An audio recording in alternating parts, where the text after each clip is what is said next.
5 seconds. Start. தலைவர் அவர்களே, நண்பர்களே, இந்திய தொழில்களின் அபிவிருத்தி பற்றிய இக்கருத்தரங்கினை மிக நல்ல முறையில் ஏற்பாடு செய்து அதில் கலந்து கொள்ளும்படி என்னை அழைத்த உங்கள் அனைவருக்கும் என் நன்றியையும் மகிழ்ச்சியையும் முதலில் தெரிவித்துக் கொள்கிறேன். உலகில் தொழில்துறையில் முன்னேற்றம் அடைந்த நாடுகள்தான் பொருளாதாரத் துறையில் சிறந்து விளங்குவதை பார்க்கிறோம். அந்த நாட்டு மக்களின் வாழ்க்கை தரம் வெகுவாக வளர்ந்துள்ளதையும் காண்கிறோம். ஆகவே தொழில் வளர்ச்சிக்கு வேண்டிய எல்லா நடவடிக்கைகளையும் மேற்கொள்ள வேண்டியது அரசின் கடமையாகும் என்பதை சுட்டிக்காட்ட விரும்புகிறேன். இந்தியாவில் நலிவு அடைந்து வரும் சிறு தொழில்களுக்கு உதவ இந்திய தொழில் அபிவிருத்தி வங்கியானது தீர்மானித்து இருக்கிறது என்ற செய்தி இந்த சமயத்தில் மிகவும் வரவேற்கத்தக்கதாகும். இந்த உதவியை கொண்டு நலிந்த தொழில்களை மீண்டும் சீரமைத்து நடத்தவும் அவைகளை நவீனமயமாக்கவும் முடியும். தற்போது சர்க்கரை மற்றும் காகிதம் ஆகியவற்றை உற்பத்தி செய்யும் தொழில்களுக்கு இத்தகைய உதவி கிடைக்கும் என்று தெரிவிக்கப்பட்டுள்ளது. வேறு சில தொழில்களுக்கு உதவுவது பற்றிய அறிக்கை விரைவில் வரும் என்று அறிவிக்கப்பட்டுள்ளது. கொஞ்ச காலமாகவே இத்தகைய தொழில்களை சீராக்கும் விஷயத்தில் அரசு விசேஷ கவனம் செலுத்தி வந்துள்ளதை நீங்கள் அனைவரும் அறிவீர்கள். அரசாங்கம் நேரடியாகவும் இதர நிதி ஸ்தாபனங்கள் மூலமாகவும் உடனடியாக இத்தகைய நிதி நிவாரண நடவடிக்கைகளை எடுக்க வேண்டிய நிர்பந்தம் ஏற்பட்டுள்ளது. கடந்த வரவு செலவு திட்டத்திலும் இதை பற்றி அரசு குறிப்பிட்டிருந்தது. அதன் அடிப்படையில் சில உருப்படியான நடவடிக்கைகளை எடுக்க அரசு இப்போது ஆரம்பித்திருப்பதை நாம் காண்கிறோம்.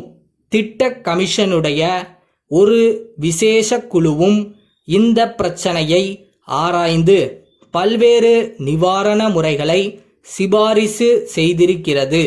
பொதுவாக நிதி பற்றாக்குறை, மூலப்பொருள்களில் உள்ள பஞ்சம் ஆகியவைகளும் தொழில்கள் நலிவு அடைவதற்கு காரணங்கள் ஆகும் என்று குழு சுட்டிக்காட்டியுள்ளது.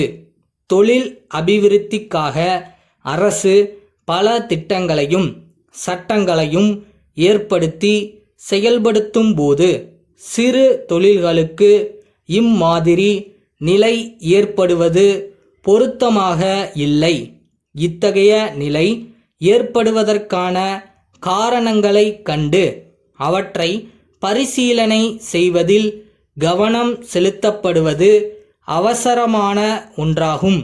தொழில்களுக்கு வேண்டிய மூலப்பொருள்கள் சுலபமாக கிடைக்கவும், உற்பத்தி செய்யப்பட்ட பொருள்கள் உடனடியாக விற்பனையாகவும் போதிய நிதி வசதி ஏற்படுத்தி தரவும் அரசு தொடர்ந்து உதவ வேண்டுமென்றும் இந்த சமயத்தில் கேட்டுக்கொள்ள விரும்புகிறேன். தொழில் நலிவுக்கான அடிப்படை காரணம் பெரும் அளவுக்கு நிர்வாகத்துறையில் தான் இருக்க வேண்டும் என்ற ஒரு கருத்தும் இருக்கிறது. இத்தகைய நிலைமைகள் ஏற்படாமல் இருப்பதற்கு வேண்டிய நடவடிக்கைகளையும் எடுக்க வேண்டும். ஆகவே தொழிலாளர்களும் தங்கள் கடமைகளை உணர்ந்து சிறப்பாக பணியாற்ற முன்வர வேண்டும். கடலூர் தேரடி திரு பாசன் கூட்டமைப்பின் மேலாளர் திரு ராமசாமியிடமிருந்து சென்னை பெரம்பூர் காமாட்சி நிறுவனத்தின் உரிமையாளருக்கு 22 ஆகஸ்ட் 1975 நாளிட்ட கடிதம்.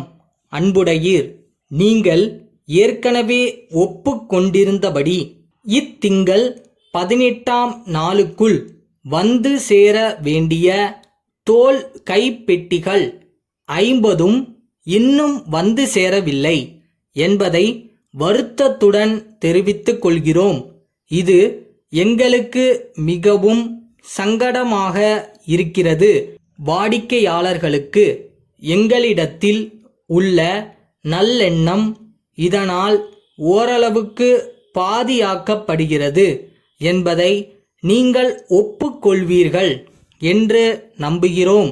நாங்கள் குறிப்பிட்டிருந்த அளவுகளில் கைப்பெட்டிகள் தற்சமயம் கைவசம் இல்லையென்றால் அவற்றை விட சற்று குறைந்த அளவுகளில் கைப்பெட்டிகள் தயாராக இருக்குமானால் அவற்றை ஏற்றுக்கொள்ள தயாராக இருக்கிறோம்.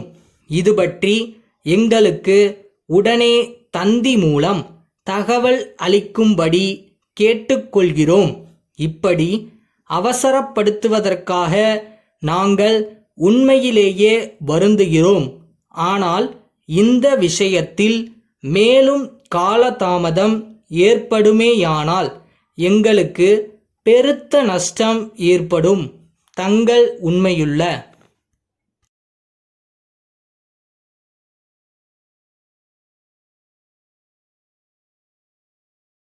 நம்பிக்கை இல்லாமல் இருக்காதீங்க. நீங்கள் நினச்சது உங்கள் கை வந்து சேரும். அது வரைக்கும் அதை நோக்கி போயிட்டே இருங்க. பயப்படவே பயப்படாதீங்க. எது வேணாலும் சந்திக்க முடியும், சாதிக்கவும் முடியும்.